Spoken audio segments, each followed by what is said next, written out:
అందరికీ నమస్కారం. విద్యా ప్రవేశ్ 90 రోజుల కార్యక్రమంలో భాగంగా 19వ రోజు చేయాల్సిన కృత్యాల గురించి తెలుసుకుందాం. మొట్టమొదటిది భాషాభివృద్ధి. అందులో అమ్మ మొదటి దైవం అనే గేయాన్ని అభినయంతో పాడుతూ పిల్లలతో చేయించాలి. గుడ్ మార్నింగ్ పిల్లలు. ఈరోజు మనము అచ్చుల గేయం నేర్చుకుందామా? అమ్మ మొదటి దైవము, ఆవు పాలు మధురము, ఇటుక గోడ మందము, ఈల పాట విందము, ఈల పాట విందము, ఉడుత తోక అందము, ఊయలుగు చుందుము,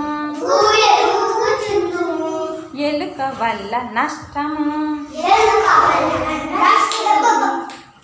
ఏనుగెక్కుటిష్టము, ఐస్ క్రీమ్ చల్లనా, ఒంటె నడక మెల్లనా,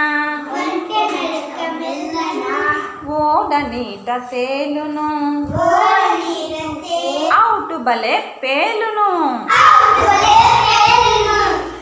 వెరీ గుడ్ పిల్లలు. తర్వాత అభిజ్ఞానాభివృద్ధిలో భాగంగా విద్యార్థులకు నచ్చే విధంగా వివిధ ఆకారాలతో బొమ్మల్ని గీయించాలి. గీయలేని వారి చేత గట్టి కార్డుబోర్డ్ అట్టలను వివిధ ఆకారాల్లో కత్తిరించి అంచు వెంబడి గీయించాలి. పిల్లలు, కొన్ని కార్డ్బోర్డ్స్ ఇచ్చాను కదా, అవి ఒక్కొక్కటి ఒక షేప్లో ఉన్నాయి కదా. వినీత్ దగ్గర ఏది ఉంది? చూపించు Vineeth. Rectangle. Very good. Eshwar నీ దగ్గర ఏముంది? Very good.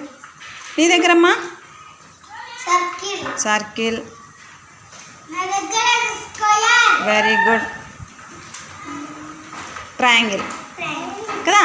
మరి ఆ షేప్స్ మీరు గీస్తారా? గీయండి మరి.